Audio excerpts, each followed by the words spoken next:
Hey, everybody, just waiting for everything to warm up before I start.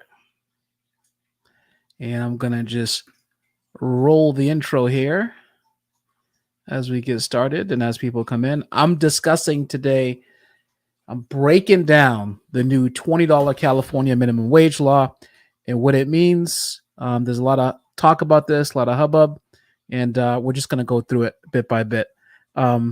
But let me roll the intro and we'll get right into it.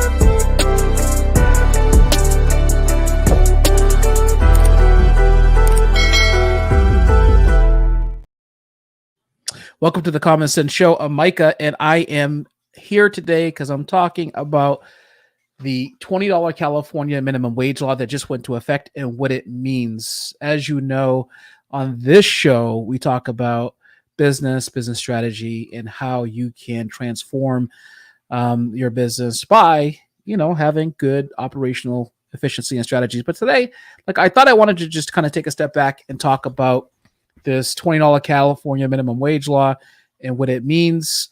Today, I'm just dealing with the facts. That's it. There is no opinion here in the sense that whether I think it is a good or a bad law. I'm just going to lay out to you just the bottom line facts about what's going on and what people are saying and what the law is. And you can make your own opinion from that. So I think that the first thing to do to make it all make sense to everyone that may be watching, if you're watching this on Instagram, Rumble, or you're watching on YouTube, is this. First thing that we're going to do is we're going to define or take a look at the minimum wage law to actually see what it is. We're going to talk about that. And then we're going to get some reaction to that. And then there's a little bit of a basic economics 101. Actually, we're going to go from defining the minimum wage law. And I put together a demonstrative for you to talk about some basic economics 101. And at the end of the day, a lot of what we're going to talk about today it comes down to basic economics, things that people have been talking about and fighting about when it comes to markets and creating businesses for a long time before this law went into effect. And, I call it, sometimes it's a battle of theories, right? Like a theory of this and a theory of that and, whatever. So sometimes in a battle of theories, the people with the best theory that can gain the most support wins. And, it is what it is. So first, let's take a look at the minimum wage law. We're going to go through some legislative background, and then we're going to go directly into what it is. So let's get cracking. So here's what the law is right here. So it says that the California's new law that creates a separate minimum wage applicable only to fast food restaurant employees took effect on April 1st, 2024. Under the Labor Code Section 145.75, this minimum wage is $20 per hour. This represents a significant increase from the current statewide minimum wage of $16 an hour that went into effect at the beginning of the year. So just so we're all on the same page, an increase from roughly $16 an hour to $20 an hour is about a 25% increase in pay. So if you think about it in terms of dollars, you might say, well, it's only $4. If you think about it in terms of percentage, you're thinking, oh, well, it's a 25% increase. And you will, as we discuss this issue, you'll see why the 25% number actually matters just as much as what you perceive as only $4 being. So it's a significant increase. And it says many local jurisdictions within the state already have a minimum wage above $16 per hour, but none as high as $20 per hour. So here's the background on it. It says the history behind the fast food minimum wage involves a clash between labor unions and the California restaurant industry that began with the enactment of AB 257, a union-backed bill signed into law by Governor Newsom in 2022. It says that legislation, dubbed the FAST Act for Fast Food Accountability and Standards Recovery Act, included pro-employee provisions, most notably among them the creation of unelected fast food council within the Department of Industrial Relations. The council, comprised entirely of governor-appointed members, would have had binding authority to set minimum standards regarding wages, work hours, and other health and safety conditions for fast food workers that are part of a national chain of at least 100 establishments. And we'll talk about, I want to talk about this thing of the chain issue in a minute, but anyways, we'll get more into that. 2 days after AB 257 was signed into law, restaurant industry opponents filed for a voter referendum to challenge the bill before its January 1st, 2023 effective date. That was followed by successful litigation on the behalf of the industry to suspend AB 257 pending the referendum process. And there's more information on that. So it says, subsequently, with the voter referendum looming, the unions and restaurant industry representatives comprised with a deal of September 11th, 2023, which we had previously wrote about. It says the deal reflected in AB 1228 and now LC 1475 includes the present $20 per hour minimum wage. So stay with me. Don't get bored over this stuff, but it's important for you to understand where it started. Now, here's the application of the new minimum wage right here. It says covered employees include those that work at restaurants that are part of a, quote, national fast food chain, as defined as a set of over 60 limited service restaurants nationwide that share a common brand or that are characterized by standard options for decor, marketing, packaging, products, and services, which are primarily engaged in providing food and beverages for immediate consumption on or off premises, where patrons generally order or select items and pay before consuming, with limited or no table service. So essentially, this is saying that this refers to any chain. It could be a corporate-owned chain or a franchise chain that has at least 60 restaurants in its portfolio, right? So like if this company is located, for instance, in a different state, but altogether it has more than 60 limited service restaurants, meaning that like essentially fast food takeout restaurants with limited or no table service. I don't know how they define limited, if that means like, 20 tables in a restaurant or less. It says that, that's included in this law. It says bakeries and restaurants located within grocery stores are exempt, and the governor just signed legislation into law on March 26, 2024, specifying 8 additional exemptions for restaurants located in airports, hotels, large event centers, theme parks, museums, gambling establishments, corporate campuses, and certain public lands. All right. So that's the basic right here. This has been enacted, signed into law, and by the government, and like it is now enforceable that fast food establishments that are defined as, like I said, those 60 restaurants having 60 limited service restaurants are subject to this minimum wage law. But here's what I want to talk to you about something real quick before we keep going.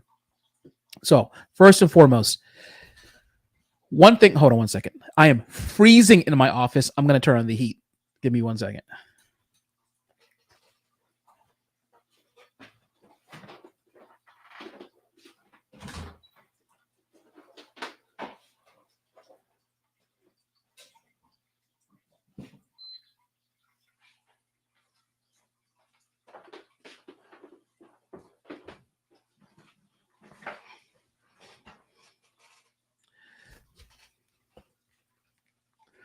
Okay, so why is this important for us to talk about in terms of these franchises? Before I go into anything else, I want to just talk about the franchise aspect of this first. So first and foremost, what is a franchise? A franchise is a business that has a franchise disclosure document, has paid to have that document put together by a franchise lawyer typically, and it's a big document that discloses the operation of the business, what the business is about, a bunch of other disclosures about the business, the finances of the business, and all this other stuff.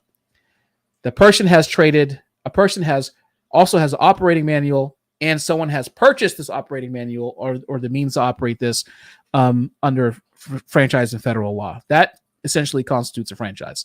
Now, here's the thing about franchises and what this is saying, what this law is talking about in terms of having 60 limited service restaurants.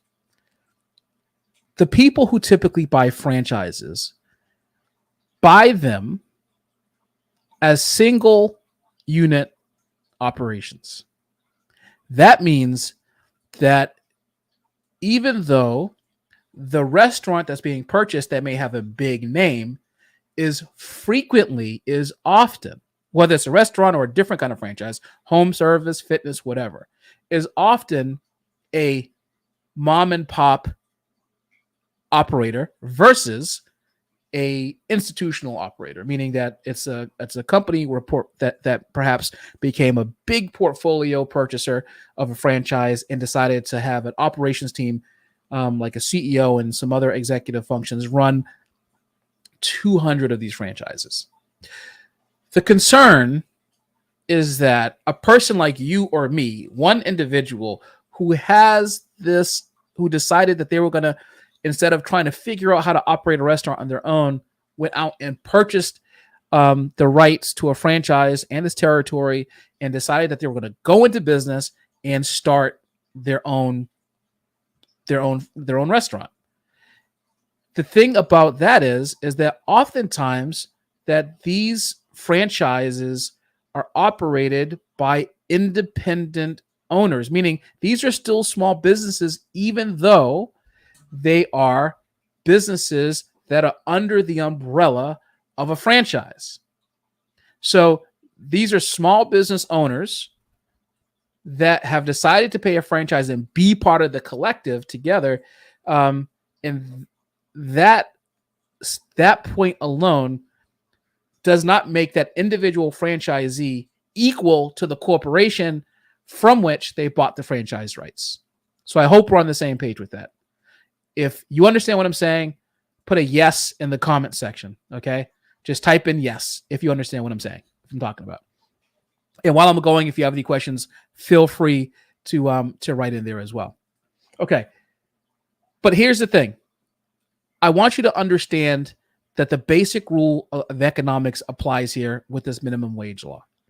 Principle number one in economics is people face trade-offs. Now, I created a demonstrative just for this live stream because I wanted you to actually understand, and I wanted us to be in lockstep about this.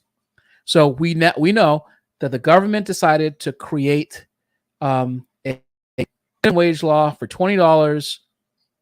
But what I'm describing now is the first rule of economics, and here it is. The first rule of economics is that people face trade-offs. That means that when a person is facing a trade-off, it's a decision that puts one decision or one value, a decision value or a decision paradigm, above another decision paradigm.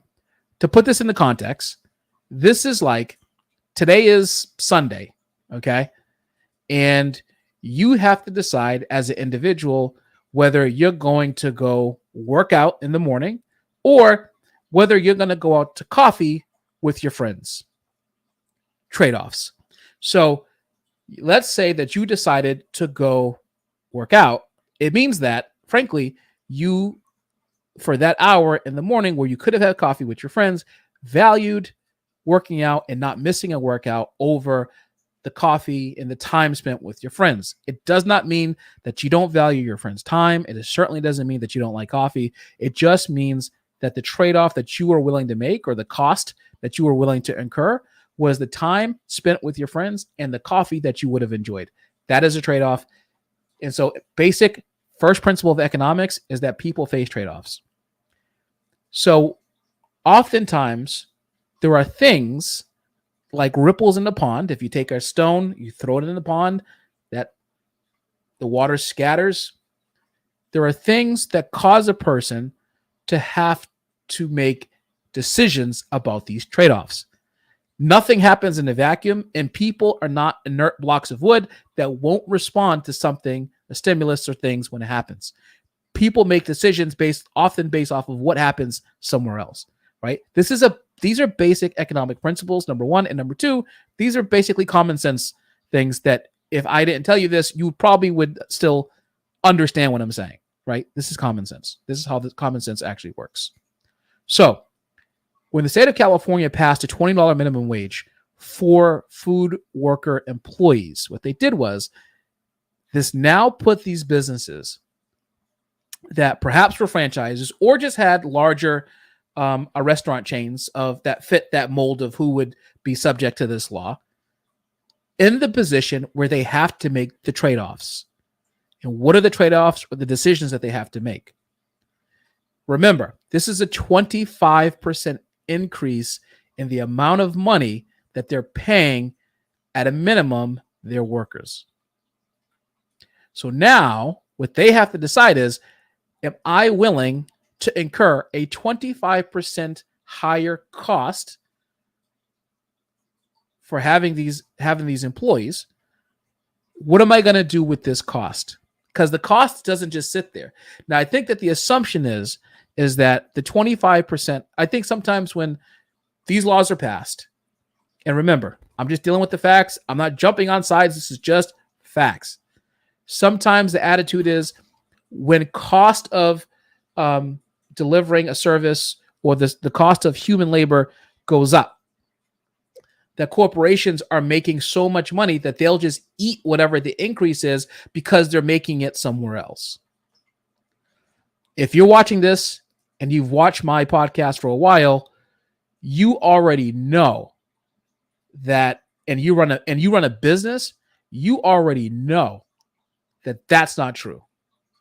Oftentimes, small businesses operate on a margin, a thin margin, and they're able to pay their employees, they pay their bills, and that's it. What's up, Frank? Frank the Tank, man. I miss you, buddy. I got to come. We're going to have lunch. Yeah, exactly. Why not raise it to $100? You know, I think someone said that like it was like $50 or something like that because of the minimum wage. But but I mean, you know, you have a point. The bottom line is that small business owners work so hard, and the workers work hard too. I'm not doubting that. I'm just saying that the reality with business expenses is that most businesses function on a margin, and it's not a big margin like people think. The reason why people think that a business often can absorb a 25% increase, for instance, for something like human labor is probably because they believe that the business is profiting 60 or 70%. And I can assure you that that is not true. Those margins are rare in business. They're even more rare in the food industry business, the restaurant business. You're not going to really see margins like 60 or 70% for a business owner to take a loss of 25%. So what happens when a business owner has this 25% increase in labor costs that affects their business? Remember, the first rule, as we're talking, I want you to think about one fundamental thing, okay? Because we're breaking everything down today. People face trade-offs. First rule, the first principle of economics are that people face trade-offs, all right? So here we are. The business owner now has to decide what he's going to do with the 25% increase in cost. Now, if the business owner is on let's call it a 10% margin because operating a restaurant is super expensive and almost all of his costs are eaten by two things, which is likely inventory for food and human and labor cost, then that means that cost has to go somewhere, because if it comes out of his margin or her margin, then the business no longer exists. The business ceases to exist because it's not sustainable. So what happens in this case? Well, what happens is now the business owner starts putting that cost in another place. in order to raise the 25% or to equalize the 25% profit in the business, that profit now has to come typically at the cost of the menu items or whatever, right? Typically, you'll see a corresponding 25% raise in cost for some menu items. Maybe not necessarily all menu items, but definitely the most expensive menu items where the margins are a lot smaller. So there may be items, for instance, on the menu where the restaurateur is actually making 60% margin on, like, let's say French fries. But on burgers, they may be making a 12% margin. You see what I'm saying? So that's why, for instance, you might see a shift in the cost of burgers versus the cost of fries. And maybe those stay flat and they're willing to eat it. The bottom line is that people face trade-offs. Now, let's talk about something else in economics that I think is really important before we start watching what happens. Okay? Which is equilibrium price. All right? I just want to go over this. I hope you're not bored by this, but I think it's really important. Equilibrium in economics. So, or in other words, market equilibrium. It's called market equilibrium. Is a state in which the supply demanded for a given good or service are in balance. Meaning, there's a certain amount of supply that goes into the market, and there's a certain amount of demand that comes in the market. And the center of that X is what's called equilibrium. It's the amount of supply, that's the perfect amount of supply to the perfect amount of demand. And that little center is how much people are willing to pay for whatever it is that's being supplied to the market. So that little point in time, that X is like market equilibrium. It's where the market can function ideally at that particular point. Now, can there be new equilibriums? Yeah, in theory, there could be new equilibriums, but typically new equilibriums affect how much a person is willing to supply and how much a person is willing to, how much demand there is for how much supply there is, because perhaps the price goes up, right? When the price changes of an item, it changes the demand in the marketplace. It also changes how much people are willing to supply.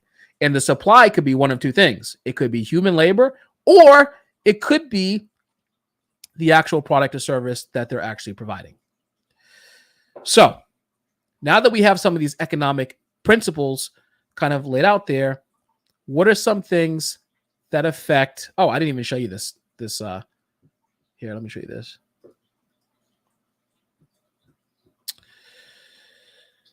All right, so this is market equilibrium. This is like when an economy is humming. It's a state in which the supply for a good or a service are in balance. So right here, you see a person giving money. On the left and on the right, you see a person, you see the goods. And so when a person is willing to pay the amount that the good is willing to be sold for, you get market equilibrium. All right. This is kind of basic economics. Now, let's keep going with this. Market equilibrium can get disrupted by things like price controls. Price controls is also an economic term, which means that it's a government mandated control, typically, that affects the cost of goods in the market. Cost of goods, supply, and even it affects the demand as well. All right. So what are some examples of price controls? So price controls are equals a price ceiling or a price floor. All right. An example of a price ceiling would be rent control. The government passes a law that says you can only charge this much for rent. You can't go over that. And you are stuck at this particular level of charging rent. Like, let's say in New York City, rents are getting out of control. So there are two ways to address an out of control rent situation or out of control rent. There's a market-based approach, which could be flood the market with the supply of new housing, which theoretically would bring the price down, or we enact price controls like rent control, like a price ceiling or rent control to prevent the supplier of housing, a landlord, from charging too much. The second price control is a price floor. An example of a price floor is minimum wage. Now, that's what we're talking about today. We are talking about a price control that was put in place for fast food workers, which is minimum wage. So here's the problem. Again, going back to the first principle, that people face trade-offs. When price controls go into effect, people have to take a look to see what other decisions they need to make. Now, I know you may not have been ready for an economics lesson this early in the morning or just in general, but I guarantee you all of this is going to make sense when I tie it in. Oftentimes, what happens when price controls go into effect, let's just give you an example of price ceiling. Rent control goes into effect. Landlords are now de-incentivized to provide housing because they're going to be capped at a certain rate and they're not going to get the rent that they want. However, there's going to be a lot of people who flood the market because it's like, hey, well, now I can afford rent in this area.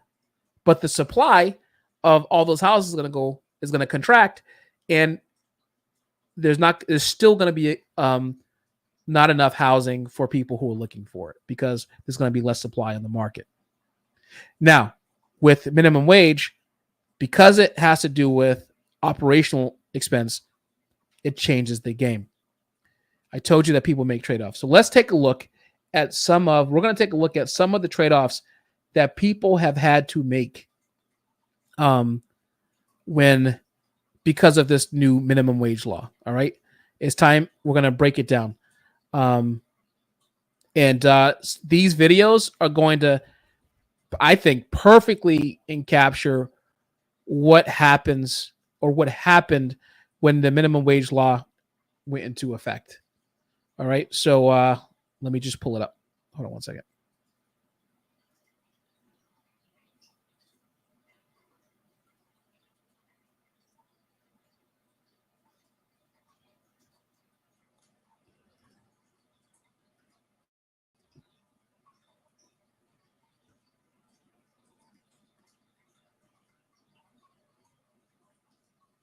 Certainly have consequences, and for new legislation in California, that means consumers have to pay the price, literally. The new $20 minimum wage not only leading to layoffs, but also immediate price increases. The New York Post was on the ground scouting out menus. As at Burger King, a Texas double Whopper, wow, that sounds good. That meal cost $15.09 on March 29th. By April 1st, when the law went into effect, it sprung up to $16.89. That's a 12% increase overnight. Over at In-N-Out Burger, a favorite across the state, prices shot up by 25 cents. A quarter may not seem like a lot, but let's look at the big picture. Customers across the nation have already been dealing with a 30% spike in fast food prices since 2020. Unbelievable, sticker shock. And unfortunately for our next guest, this new minimum wage ultimately put her out of a job. Foster's Freeze in Lemoore, California, shut down without any notice on Monday, even taking the staff by surprise. We had gotten a text in the group chat that we were shutting down, and I completely thought it was an April Fool's joke. Did you guys think that this was an April Fool's joke? Yes. Yes. I thought, like, you must be joking. You must be playing with me. The owner telling our affiliate, quote, last thing I ever wanted was to close down. By Friday night, I knew I was most likely not going to be able to stay open, but I didn't want to ruin their Easter Sunday. Small businesses can't survive a 120% plus minimum wage increase over the last 10 years. Let's bring in former Assistant General Manager at that Foster's Freeze location, Monica Navarro. Monica, thank you so much for being here and talking about this. I'm gonna cut this off for a second. So just a point of fact, which is that there's a compounding effect to expenses when they increase faster than the increase of demand, right? So like, for instance, if there has been an increase in labor over the course of 4 years, you have to add up what percentage of increase it was year over year for the years that it increased. So if it went from, like, let's say $10 to $20, that's 100% increase in labor cost over 5 years. Right? So that's a lot of increase. Now, if business hasn't increased 100%, then you have a problem there, right? You have a problem.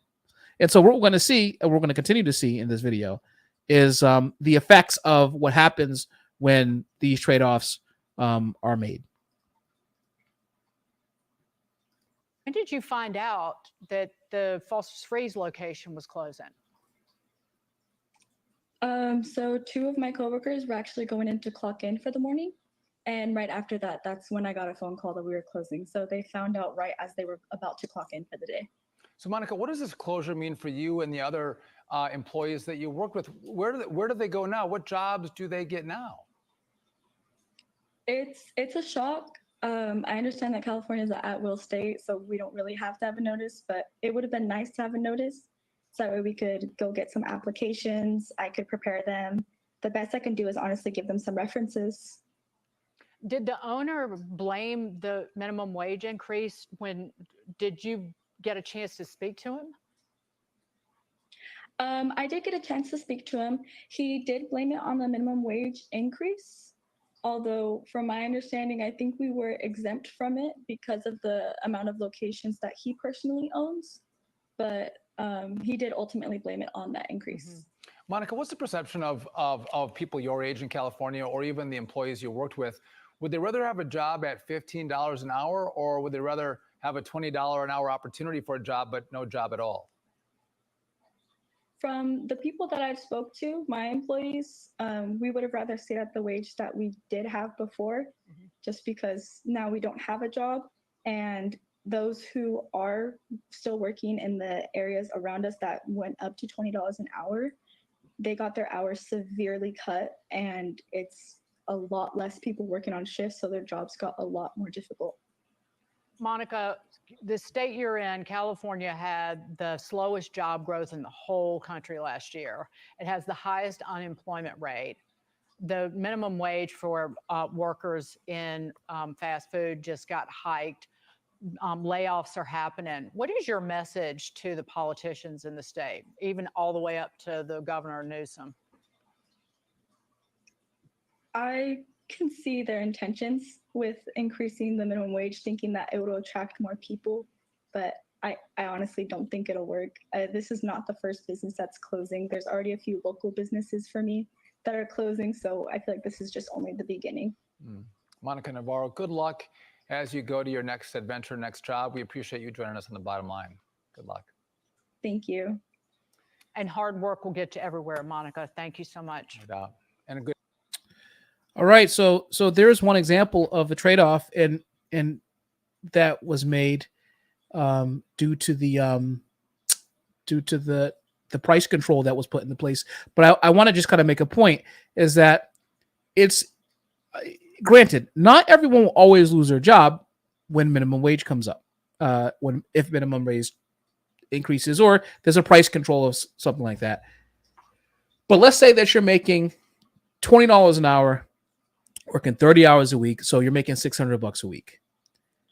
If you're working for a business that can afford the $600 a week, and then let's say there's a new minimum wage that hikes to like $25 an hour, and that goes up, now you're talking about adding significant income to or payroll expense to the person who is actually employing you.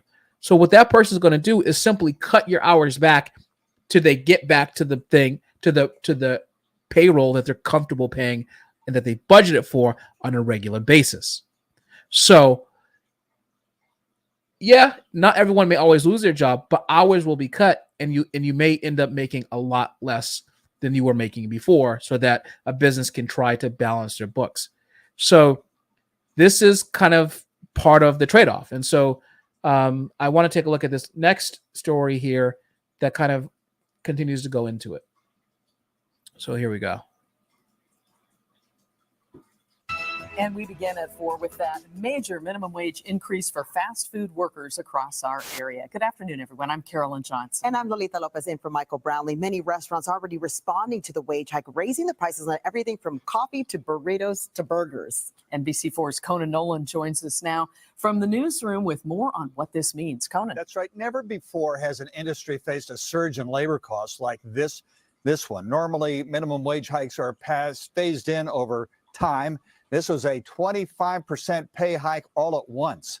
And while it was targeted for fast food workers, it is clear the impact will be felt in multiple sectors of the Southern California economy. For fast food workers across California, it was a good day to clock in. Every hour is just $20, so it's like giving you a $20 bill each time you work and stuff. You know, it's going to help us out a lot. The state's landmark minimum wage hike for fast food workers of chains of 60 restaurants and above, rising from $16 to $20 an hour overnight. Lizette Aguilar has worked for McDonald's for 17 years. She says she's eager for that first big paycheck. But for franchise owners, the dramatic surge in labor costs, including payroll taxes and workers' compensation insurance, is a nightmare. Michaela Mendelson owns 6 El Pollo Loco franchises, 4 in LA County, 2 in Ventura. My average store will go up $180,000 a year. As of today, Conan, I'm well into the red. We're losing money. As with other franchise owners across the state, Mendelson says prices will need to rise. Kiosks went up last week. I think AI in the more long term, maybe by later next year, will be in the drive-thrus. And you won't know if you're talking to a robot or a person. Elsewhere, there's confusion as to which restaurants are covered in the new law. Gabriella Campbell owns a Handel's ice cream franchise in L.A. She asked the author of the bill, Assemblyman Chris Holden of Pasadena, if her store was included in the mandatory minimum wage hike. She says he told her to talk to the group that wrote the law, the Service Employees International Union. Upon further contact with SEIU, they also decided that their scope was very limited and most likely would not be able to carve out an exemption for us, so that we would probably need to write our own bill. It may not matter. While the new labor union written law targets fast food workers, it will impact wages in all sectors of the economy in need of low-skilled help. That's according to economist Alan Jin of the University of San Diego. Because the labor market's competitive. It's still a tight labor market. Companies are having difficulty finding employees. And so if fast food is paying $20 an hour, other restaurants are probably going to have to at least match that in order to retain their employees. And then people outside the restaurant industry will probably have to up their wages. We made multiple requests to interview Chris Holden, the assemblyman who authored the bill, but later on said he was not part of the negotiations. Our sister station in Sacramento, the state capital, KCRA-TV, is reporting that during those negotiations, the Service Employees International Union required everyone who engaged in those talks to sign a non-disclosure agreement. I'm Conan Nolan, NBC4 News. So there you go. That is, you probably saw the trade-offs that I was talking about in some of those clips that they're going to have to make. And in that last clip, it went to what I was saying about if an independent restaurateur owns a single unit, but they're part of a franchise chain that has more than 60 restaurants, they get significantly impacted. But then that last economist brought up a good point, and here it is. If a person is working in a different industry and they're making less than $20, let's say the $16 minimum wage that California has for other industries, what is the chance that the labor in other areas of retail is going to be affected by the fact that this labor went up to $20 an hour? This is not going to just stop with just restaurants. Labor is going to go up, be forced to go up in other areas as well. And so as it goes up in other areas of business as well, we're going to start seeing stores closing in those other retail sectors. You're going to start seeing hours getting significantly cut. You're going to start seeing layoffs.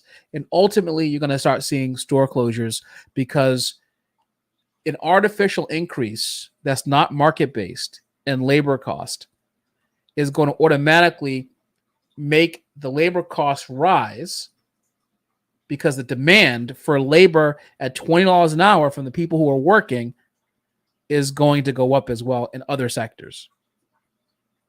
And when that happens, whoa, Nelly.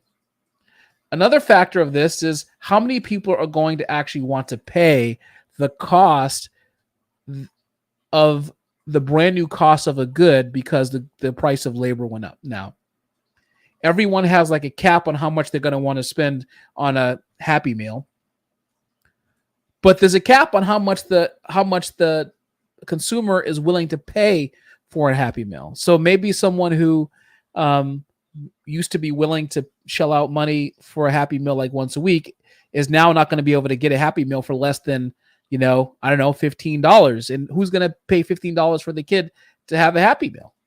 The reality, the bottom line reality is that there are people who make less money economically are more likely to spend money at restaurants where the food cost is actually cheaper to them. And by increasing the minimum wage and the cost of the restaurant and those prices going up, you're not just affecting the people, for instance, who work there, who are out of jobs, the hours that they would normally make, and they have to cut their hours. You're also affecting the people who earn less money generally, who rely on lower cost food to actually feed themselves and their families. Now that cost has gone up dramatically because the labor cost has gone up. So remember how I said that a lot of this is like throwing a stone in a pond, right? This is a ripple that affects, as that ripple kind of moves out, not just the restaurant industry, but it broadly impacts the business environment, the entire business environment of California. And it impacts the people who have the least amount of money because now perhaps their reliable source of cheaper food now goes up as well. Now you can argue and debate if you want whether or not they should be eating that kind of food. That's irrespective of the fact that they need to eat that food so that they can sustain themselves, so they can work and continue to do what they do. But at the end of the day, this is not about whether or not the impacts will be there. The impacts are there, and we can see the menu prices have gone way up overnight when that law went into effect. And the people who have the least amount of money are once again going to be impacted by this law. And then, of course, the people who are excited to get these artificial pay raises are going to be excited to get it, but it's going to be short-lived when they get their hours cut or their jobs cut as a result of the money going out. So I just gave you a full breakdown of what happens because of this minimum wage law. The first rule in economic principle is it applies here. People face trade-offs. What are you going to do? What are you valuing more than other opportunities? What are people who have less money going to do now that they have that they're perhaps one of their sources of food to feed their family has gone up? It's one of those things that affects everything across the board and the labor market, because a person's going to say, hey, I'm not going to work at Dick's Sporting Goods in California because I can go work at McDonald's down the street and make $20. So it's going to also artificially increase the labor costs for those other retail stores as well. And so now it's going to put sideways pressure on those business owners, and once again, the people who have less are going to suffer from the frankly from the price control that the government has put into place about this. So I did find an article from a McDonald's franchisee who's talking about it. I thought it was kind of like on a final point that I have about this way. I wanted to share it with you so you can see what it says. So here it says that a McDonald's franchisee said that he raised the menu prices in response to California's new $20 minimum wage for fast food workers, but there's a limit to how much customers are willing to pay. So remember, I told you about the supply and demand, this price equilibrium, how much a person is willing to pay. This is kind of where this comes from right here. So pay attention. It says we looked at a price, although I can't charge $20 for a Happy Meal, the owner of 18 McDonald's restaurants in Northern California, told CNN, "My customers' appetite to absorb menu board prices is not unlimited." The cost of a Happy Meal varies at locations around the U.S. On Uber Eats from McDonald's in Sacramento, California, Happy Meal range from $7 for a hamburger Happy Meal to $8.60 for the 6-piece chicken McNugget option. Franchises are largely able to set their own prices. Roderick said he already raised prices at his restaurant from 5 to 7% in the past 3 months to prepare for the new legislation. A McDonald's franchisees in Los Angeles, California, told KTLA 5 News recently that if she raised her prices enough to offset the wage increase, her food would be unaffordable. California is set its minimum wage for fast food workers at $20 an hour, which is 25% more than the state's general minimum wage. So that's what's going on with that, and that's kind of where the state of affairs are with this California minimum wage bill. So my question to you is, what do you think? I want to know what you think about this. I want to know how you're feeling about this minimum wage law. I've gotten comments already from you who are watching the stream. Yeah, hours get cut, kiosk will take over, prices going up, the owner will not eat it. That's true. That was from Frank. Listen, here's what we can probably assume is going to happen. These franchises whose goal, and I can tell you because I started a franchise of my own. Your goal as a franchisor, the person who grants the franchise, is to have the best unit economics that you can possibly have for your franchisees. That is your goal. And the franchisors will not allow their franchisees to suffer from prices going way up for wages. And of course, they're not going to just sit there and let their unit economics collapse under the weight of this law. So how do you think they're going to respond?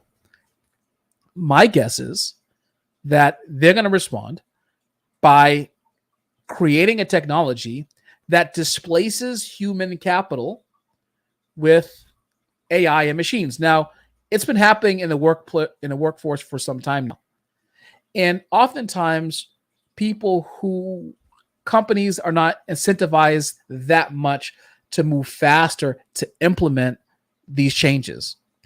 But when your franchisees get crushed and are hurting, that speeds up the process of them implementing these technological changes like this really fast. Almost like how COVID forced a lot of governments and businesses overnight to switch to work from home and now hybrid, and they never would have done it before.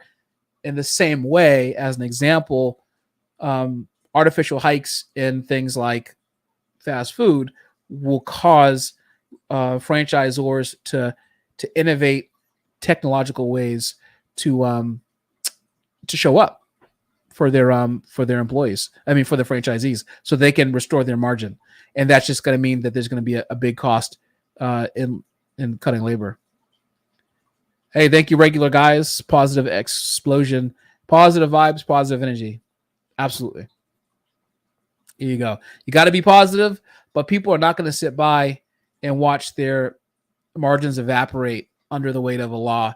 Things are going to change. Remember, people face trade-offs, but also for every action, there is a reaction, and there's going to be a reaction here on the restaurant side. And I fear that the reaction is going to be an innovation of technology married with the desire to restore the margins to franchisees. And when you combine those two things, it looks like, okay, innovation and better productivity. It also looks like a lot of jobs being cut. These people who are excited today are going to be sorrowful tomorrow, unfortunately.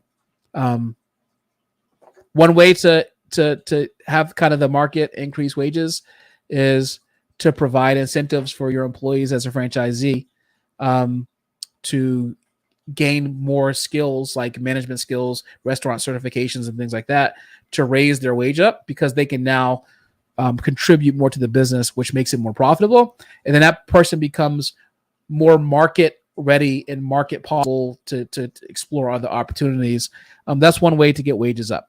if companies focused on increasing the skills of their low skill workers, I think if they spent money on that, not only would the company benefit, but the marketplace would benefit as well. I think that's one way that you increase wages when this stuff happens. So anyways, thank you for tuning in today. I'm glad I was able to break it down for you. Thank you for everyone who's commented and listened and watched this morning.